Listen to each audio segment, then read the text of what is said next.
Mesdames et messieurs, bonjour. Bienvenue sur notre chaîne Politique à la Une TV.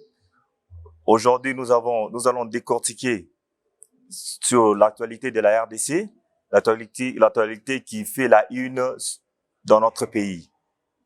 Avec ça, nous avons nos deux invités que nous allons essayer de partager. Nous allons essayer de décortiquer ensemble la situation de la RDC. Sans plus tarder, moi, je suis Monsieur Igor Nyundub, votre présentateur. Et nous avons aussi deux invités qui est Monsieur Dodi Mafuata, le combattant, et Monsieur Rifen Toumba, l'écrivain politicien. Sans plus tarder, nous avons quelques sujets qu'on va décortiquer aujourd'hui concernant notre nouveau premier ministre. Notre premier ministre. Je ne sais pas sans plus tarder si je vais bien présenter nos invités, s'il peut encore ajouter quelques mots sur votre présentation. Merci beaucoup, monsieur le journaliste. Je pense que la présentation a été très bien faite. Je suis monsieur Dodi Mafuata, je suis combattant, je suis parlementaire debout.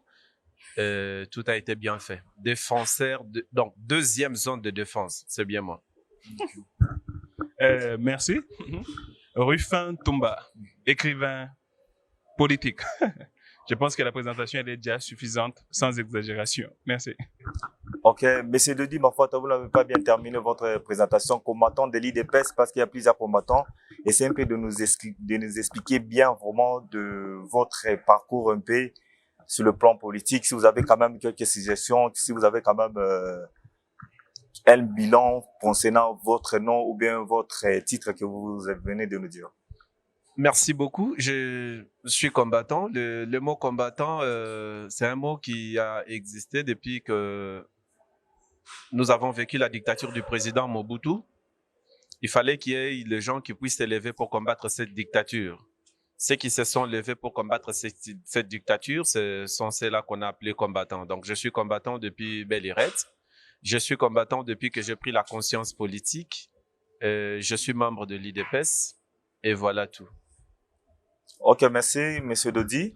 Parce que on a vu plusieurs gens, c'est quand le président Fati qui a pris le pouvoir que tout le monde s'appelle combattant. C'est pourquoi on a voulu vraiment qu'on puisse connaître quand même, c'est depuis quand que vous étiez déjà combattant, c'est depuis combien de temps que vous avez fait cette combattant. Ok. Je peux bien sûr vous balancer les images de plusieurs années, les marches que nous avons eu à organiser sur place. La marche organisée par les églises catholiques, l'arrivée du président Félix Tshisekedi. Et si vous avez besoin des images, les images sont bel et bien là pour les prouver. Au sein de l'IDPS, certainement que nous sommes en train de voir les gens qui sont en train de venir, mais nous ne pouvons rejeter personne parce que nous avons besoin de tout le monde pour que nous puissions conquérir les élections de 2023.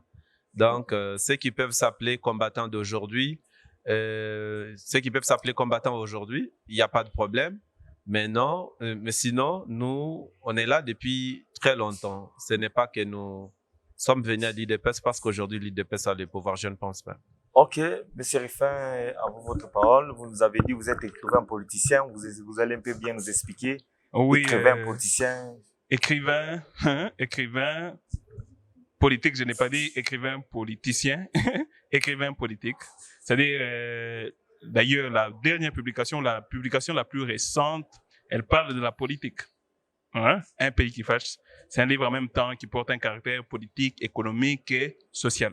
Donc, voilà pourquoi je me suis présenté en tant qu'un écrivain politique. Vous avez quelle position? Vous êtes de la majorité ou bien un écrivain n'a pas de position.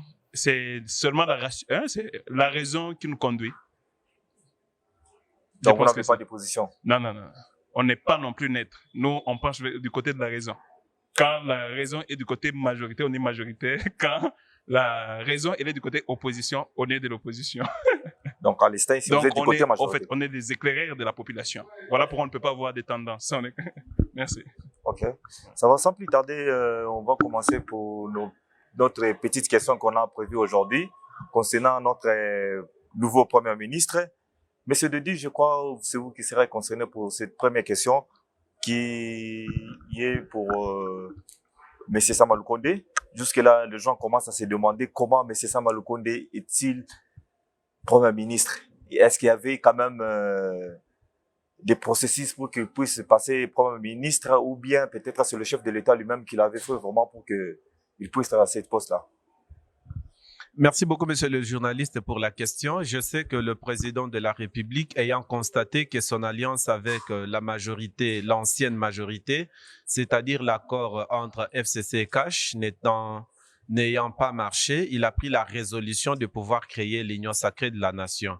C'est en créant l'Union sacrée de la nation que le président a pu obtenir une nouvelle majorité, et c'est en fonction de cette nouvelle majorité que le président de la République a résolu de pouvoir désigner M. Sama Lukonde comme étant Premier ministre de la République. Donc, M. Sama Lukonde, il est Premier ministre de l'Union sacrée.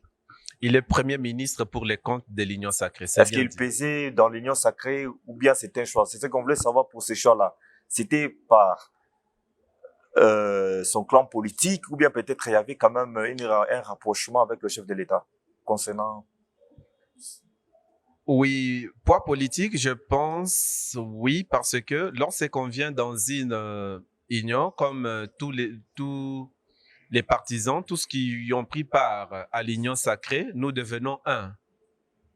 C'est ainsi que le Premier ministre, il est d'abord du parti ACO, Alliance Avenir du Congo, si je ne m'abuse pas, c'est aussi un parti d'un plus proche à Félix Tshisekedi. Pour ceux qui connaissent mieux la ville de Lubumbashi, ils savent qu'à tout moment que le président de la République actuelle, son Excellence Félix Tshisekedi, venait à Lubumbashi, il était logé à Riverside. Riverside, c'est l'hôtel de Dani Banza. Dani Banza, c'est aussi quelqu'un de plus proche du président de la République. Je ne pense pas que ça soit seulement motivé sur les relations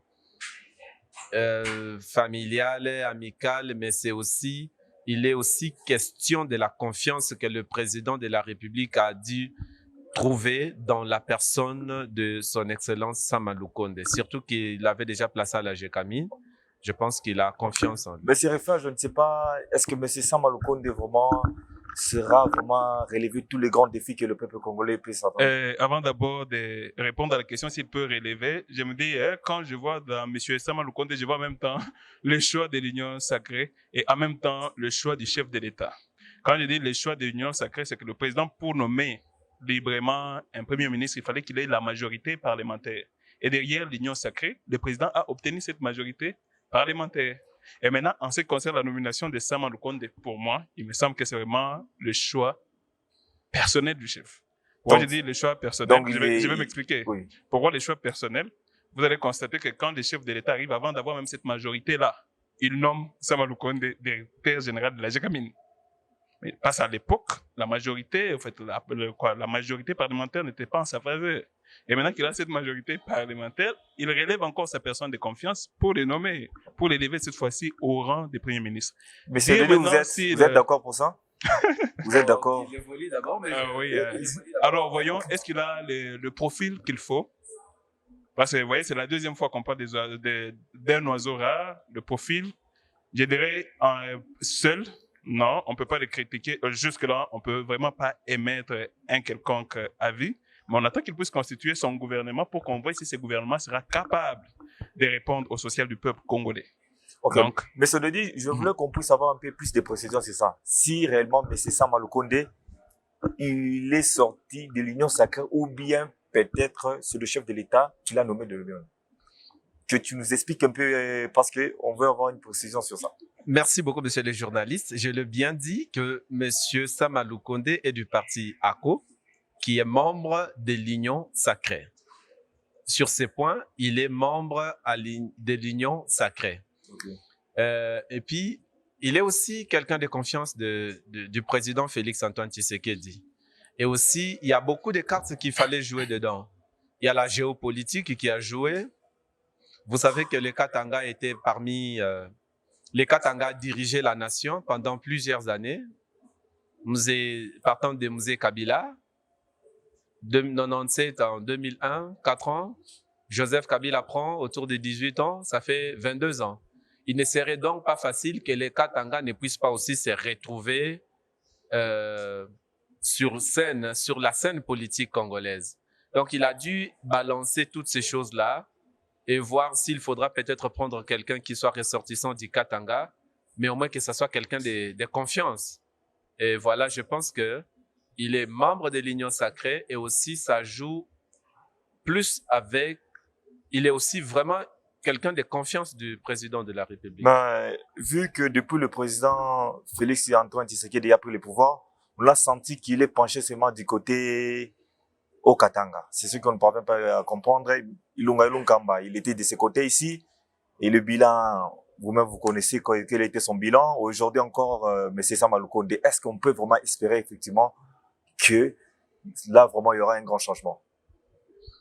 Ah oui, les changements, nous l'espérons. Les changements, nous l'espérons parce que Sama Lukonde est là pour les changements. Il doit marquer les changements, la rupture avec le passé. Ça, c'est évident. Les changements doivent être là. Qu'ils soient tous ressortissants du Katanga, du Haut-Katanga, je sais qu'il y a la géopolitique qui joue un peu. Hein. C'est comme je vous ai Donc, dit M. là. Fati préfère mieux travailler avec les gens des grands Katanga, si on comprend mieux. Non, pas seulement les gens du Katanga. Il est en train de mettre de l'équilibre. Surtout, mettre quelqu'un de confiance. Et quand je dis ça, je ne vais donc pas dire que dans toutes les autres provinces de la République, il n'y a pas de des hommes compétents. Non, il y en a partout. Mais au moins, vu qu'il devait équilibrer les choses, voilà pourquoi les Katanga n'est pas à mettre sur le deuxième plan, pour plusieurs raisons que je ne vais pas citer ici.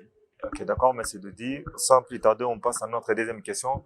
Jusque-là, ça fait déjà plus de 30 jours que le gouvernement ne sort pas. On veut savoir d'abord quel est le blocage, qu'est-ce qui pousse vraiment qu'il y ait ce blocage-là, que jusque-là, on n'a pas le nouveau gouvernement. Parce qu'on sent que le gouvernement commence à dépenser plus d'argent parce que M. Sama Lukonde, il est logé quelque part, il y a beaucoup d'argent et puis l'ancien Premier ministre, elle tenté toujours de recevoir aussi sa part. Vous ne trouvez pas que non, vraiment, tant que le gouvernement ne sort pas, il y a toujours vraiment trop de dépenses qui arrivent. Et qu'est-ce qui bloque? On veut savoir d'abord la cause de ces blocages-là.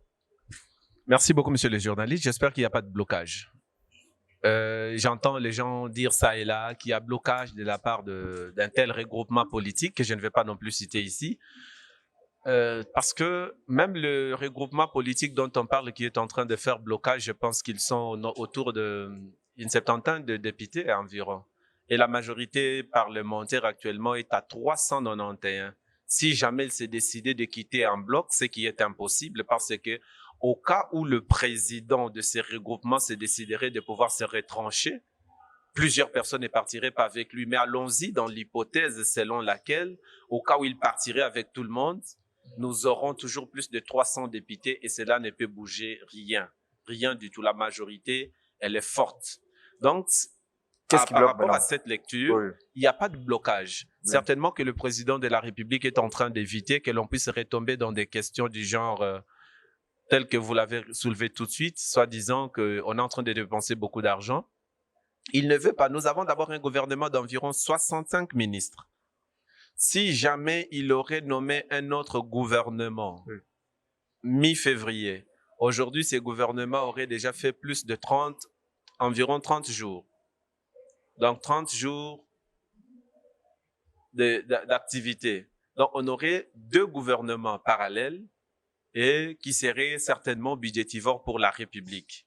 Voilà pourquoi le président de la République était en train de traîner les pieds, que le Parlement national, ceux qui ont le pouvoir d'investir les gouvernements, qu'ils puissent d'abord revenir de leur congé parlementaire, ce qui a été fait depuis le 15 mars.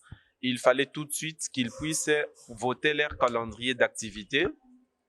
C'est ce qui venait d'être fait à peine. Et je pense que maintenant, le chemin est ouvert et donc, le président de la République pourra à tout moment... On peut espérer quand vraiment que le nouveau gouvernement pourrait être mis en place. Le gouvernement, je peux parier. Personnellement, je peux vous dire qu'aujourd'hui, nous sommes le vendredi 2 avril. Avant qu'on ne soit mercredi, certainement, nous aurons un gouvernement. Monsieur Riffin, je ne sais pas si vous avez quand même un mot à ajouter, parce que là, on ne peut même pas comprendre jusque-là. Comprenez que nous ne puissions vraiment pas avoir, que nous ne puissions pas partager le même avis, n'est pas reconnaître qu'il y a blocage. En fait, personnellement, moi, je sens qu'il y a blocage. Pourquoi je dis qu'il y a blocage? Parce que le président de la République, il a été voté, en fait, il est président depuis 2019. On est en 2021, donc il y a déjà 2 ans qui sont déjà consommés. Et jusque-là, en termes de réalisation, oui. On ne peut pas dire qu'il n'y a pas de réalisation, mais des réalisations à la taille d'un pays, comme un pays qualifié de sous-continent, jusque-là, non.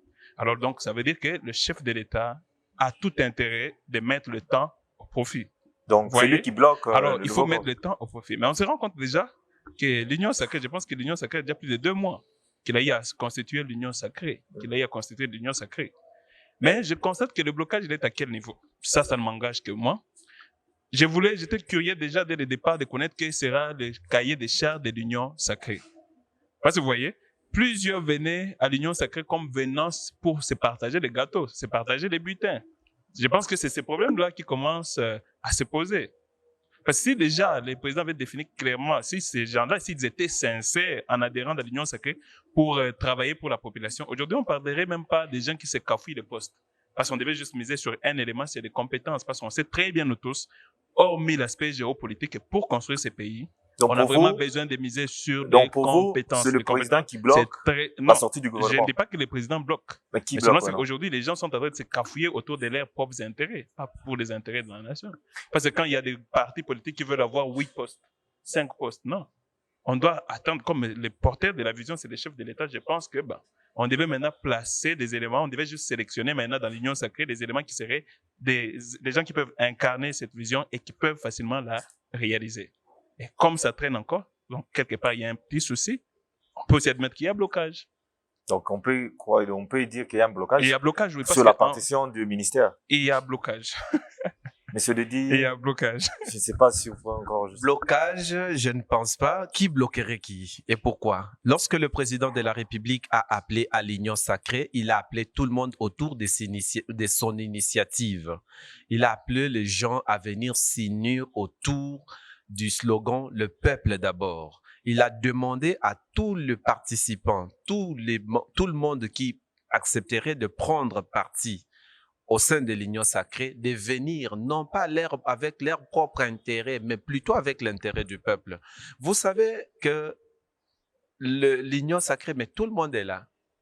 Même les gens du FCC. Mais je vous assure, même les jeunes frères de l'ancien président, son Excellence Joseph Kabila, j'ai cité les gouverneurs de province Zoé Kabila, il est dans l'Union sacrée. Non, il paraît que c'est lui qui a refusé tout... d'entre eux dans l'Union sacrée. Je vous assure, suivez, on vous dit que le gouvernement provincial de Tanganyika adhère à l'Union sacrée et tout. Il est dedans. Donc, nous avons plus de 391. Et tout le monde sait que le détenteur du pouvoir, c'est le président Félix Antoine Tshisekedi Tshilombo.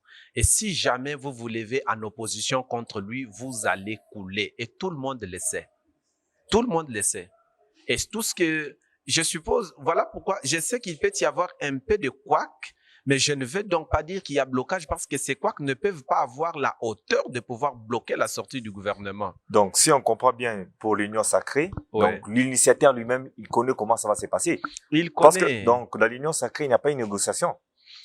Non, bien sûr, à l'Union sacrée, nous avons il y a des négociations. Ça a été clairement dit lorsque on avait donné les cahiers donc, les membres de bureau, il y a les gens qui venaient de l'FCC qui l'avaient dit ouvertement que ici, au moins, nous avons le temps de nous asseoir et de discuter sur la répartition des postes. De l'autre côté, c'était le oui et amen.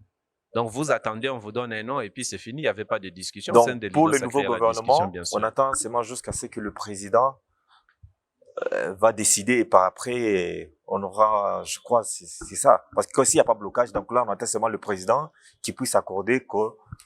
Les petits couacs, il y en a, nous reconnaissons, oui. Mais qui soient à mesure ou à la hauteur de pouvoir bloquer le fonctionnement, je ne pense pas. Ok, merci Monsieur Dedi. Nous avons notre troisième question.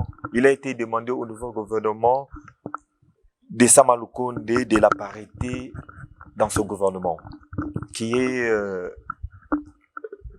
au moins 30% des femmes dans ce nouveau gouvernement. Vous avez un mot à ajouter sur ça? Quel est votre avis? Ah oui. Dire qu'on ait un gouvernement de 30% de femmes, je pense que personnellement, ça n'engage que moi. J'ai beaucoup de respect pour les dames, j'ai beaucoup de respect pour les femmes, mais je pense que c'est pas une bonne chose. C'est pas une bonne chose. Pourquoi? La parité n'est pas une question d'ordre mathématique, statistique ou arithmétique. Ça ne se calcule pas. Il est question de la méritocratie. Si nous avons les femmes qui méritent, qui sont intelligentes, qui sont meilleures que les hommes, et qu'on puisse avoir autant de femmes, plus de femmes que les hommes, où est le problème? Donc vous êtes pour ou bien contre pour cette proposition-là? Par rapport à cette proposition, je suis contre. Je suis contre pourquoi? Je m'explique. Parce que nous venons d'un pays où il y a eu plusieurs années de non-instruction gratuite. La plupart des familles avaient préféré que leurs garçons puissent aller à l'école au détriment des filles. Ça, c'est clair. Voilà pourquoi aujourd'hui le président Félix-Antoine Tshisekedi est en train de se battre pour la gratuité de l'enseignement, pour l'égalité des chances. Mais en ce moment-là, il n'y avait pas d'égalité de chances. Monsieur Riffin, sur ça, quand même, vous avez un mot à ajouter? Par rapport à cet aspect, vous êtes pour ou bien vous êtes contre? Je partage le même avis que mon collègue. Pourquoi? Je vais expliquer.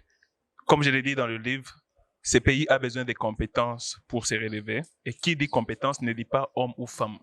Si on se rend compte que pour avoir un gouvernement solide, ce gouvernement doit être constitué que ces personnes compétentes que nous trouvons, ce ne sont que des hommes, tant mieux. Et si ce sont encore des femmes, tant mieux encore. Donc, constituons le gouvernement des personnes qui sont compétentes. Laissons tomber les débats sur les sexes. Non, pour l'instant, d'abord, on n'a vraiment pas besoin d'une parité. On a besoin juste que des compétences. Monsieur Riffin, on a reçu un communiqué du haut cadre du FCC. Apparemment, ils ont refusé de travailler avec le nouveau gouvernement. En fait, j'ai dit, je suis écrivain politique, c'est-à-dire, moi, j'analyse et tout. Mais je sais pas vous dire pourquoi, mais à moins que vous soyez précis dans votre question. Comment j'analyse cette réaction? Est-ce que le bon?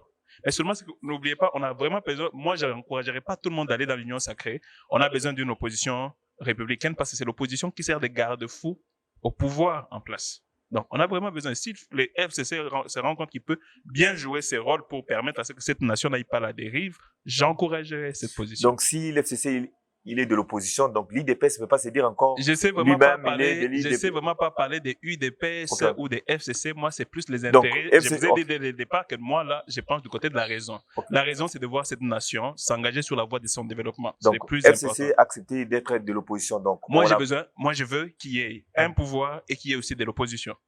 Qu'il y ait une opposition. Ok, Monsieur Dodi, je ne sais pas si vous pouvez ajouter encore pour un terme. Merci beaucoup. Déjà vers la fin. Merci, monsieur le journaliste. Je pense que c'est lui qui a fait ces communiqués-là. Je ne sais pas s'il maîtrise mieux les choses. Il sait que nous avons été en alliance, FCC Cash, ça n'a pas marché. On a rompu, on a basculé dans l'union sacrée. Et il veut s'inviter là où on ne l'a pas invité. Il n'est pas invité à la table. Je ne pense pas que lorsque vous n'êtes pas invité à la table, vous ne pouvez pas commencer par dire derrière les foufous là, je ne mangerai pas. Mais vous n'êtes pas invité. Vous n'avez pas le droit. Automatiquement, vous n'avez pas le droit. Le chemin est ouvert. Le seul chemin, la seule possibilité, c'est celle de l'opposition. Donc vous acceptez que l'FCC soit dans l'opposition? Ils sont dans l'opposition. Donc vous, de l'IDPS, vous n'êtes plus encore dans l'opposition? Parce que des fois, vous disiez que non, nous sommes tantôt opposition, tantôt la fois. Non, oui. Dire que nous sommes les deux à la fois, vous savez, nous avons appris de notre patriarche, le sphinx Étienne Tshisekedi, qui ne vieillit jamais. On l'a toujours appelé Yachichi jusqu'à sa mort, malgré qu'il avait déjà des petits-fils, mais il était toujours Yachichi pour tout le monde. De lui, nous avons appris des valeurs. Lorsque ça ne marche pas, voilà, lorsque nous étions en coalition avec FCC, et quand ça ne marchait pas, on a joué les deux rôles. Hein? On était en train de regarder, on contrôlait. Donc, nous avons reçu d'autres valeurs, nous n'avons pas appris à être fanatiques, non.